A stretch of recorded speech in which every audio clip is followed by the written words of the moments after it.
नमस्कार दोस्तों। मैंने अखबार में पढ़ा, मैं बहुत गंभीर मुद्दे पर आप लोगों से आज वार्ता करना चाहता हूं। एक बहुत ही गंभीर मुद्दा है। मैं आपको बताना चाहता हूं दोस्तों कि युवा पीढ़ी के लिए उचित कपल कहां से मिलेगा, वर के लिए वधू और वधू के लिए वर कहां से मिलेगा, खासकर वधू मिलना कितना मुश्किल हो जाएगा समाज में, ये मैं आपको अखबार की जो एक खबर है उसके माध्यम से आपको बताना चाहता हूं।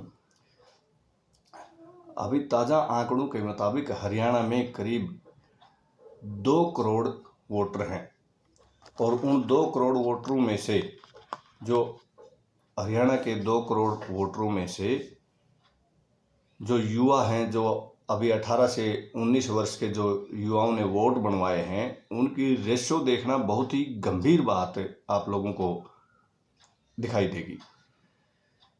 कुल युवा वोटर जो बने हैं वो 3,63,491 18 से 19 वर्ष के युवाओं ने नए वोट बनवाए हैं, जिनमें से 2,43,133 वोट लड़कों के हैं और 1,20,339 वोट लड़कियों के हैं। मतलब कि आधे लड़कियों के हैं। 43 लड़कों के और 20 लड़कियों के, तो बीच में जो 1,22,794 जो लोग बच गए, जो बच्चे बच गए, क्योंकि आने वाले समय में शादियां तो उन्हीं की आपस में होनी है, उसी एज ग्रुप में। क्योंकि बहुत साल पहले 4-5 साल का फर्क होता था बच्चों का शादी का, लेकिन अभी जो हो रही है 25 के आसपास के जो शादियां होती हैं बच्चों में, तो सेम एज ग्रुप में होती हैं। लेकिन अब 2 में से 1 बच जाएगा, 2 में से 1 लड़का शादी से आउट हो जाएगा। बड़े गंभीर आंकड़ा है। वोट और वो तो सब हो जाएगा, राजनीति चल रही है, इलेक्शन हो जाएंगे, सारी चीज़ें हो जाएंगी, लेकिन ये 4-5 साल के बाद समाज में जिस प्रकार का माहौल पैदा हो जाएगा, आप लोग उसका आकलन नहीं कर सकते कि किस प्रकार की आपराधिक गतिविधियां इस सेक्स रेशियो से बढ़ने की पॉसिबिलिटी हो जाएगी।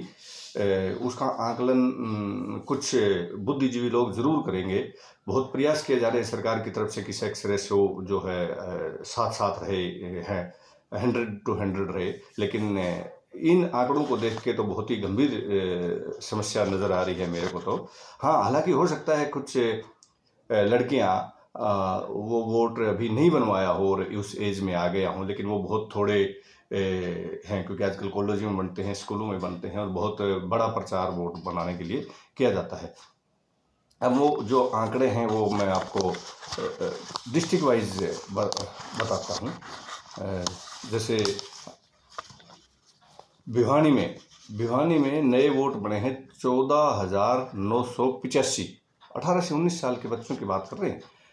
14,985, जिसमें से 10,452 जो वोट हैं,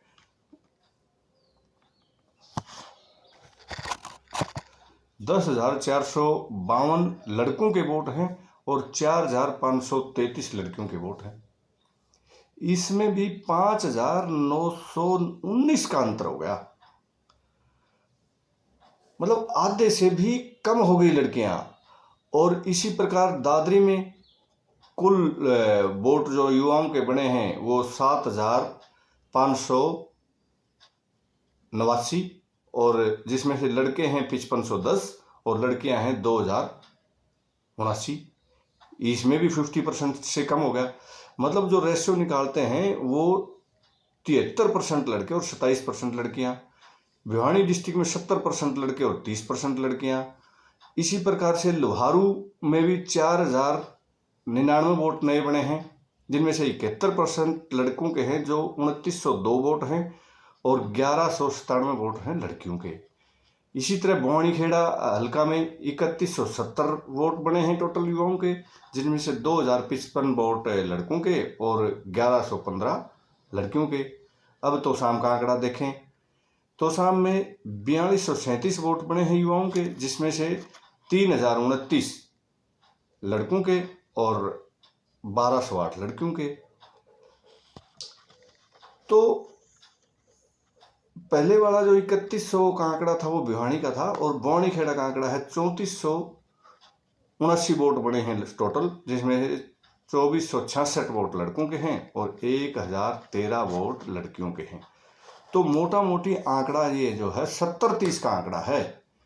तो ये जो 2 और 1 के आंकड़े से भी बढ़ गया। अगर 2 और 1 का आंकड़ा जो है उससे भी ज़्यादा हो गया तो ये बहुत ही गंभीर मुद्दा है समाज के लिए, देखने और सुनने के लिए। आप इसको समझें, देखें, और समाज में जो है सेक्स रेशियो को जो इक्वल लाने का प्रयास कर रहा है, आप भी प्रयास करें। नहीं तो आपके बच्चों के लिए बहुएं कहाँ से मिलेंगी, तो आपका परिवार आगे कैसे बढ़ेगा, समाज आगे कैसे बढ़ेगा। सेक्स रेशियो साथ साथ होगी तो समाज में बहुत सारे आपराधिक गतिविधियां भी कम हो जाएंगी। तो धन्यवाद दोस्तों, मैं तो आप सब लोगों को ये आगाह करना चाहता था। जस्ट पेपर में पढ़ा तो मैंने आप लोगों से साझा किया। मेरा विचार ये है कि आप इसको गंभीरता से ले। जय हिंद, जय भारत, जय हरियाणा, नमस्ते, राम राम।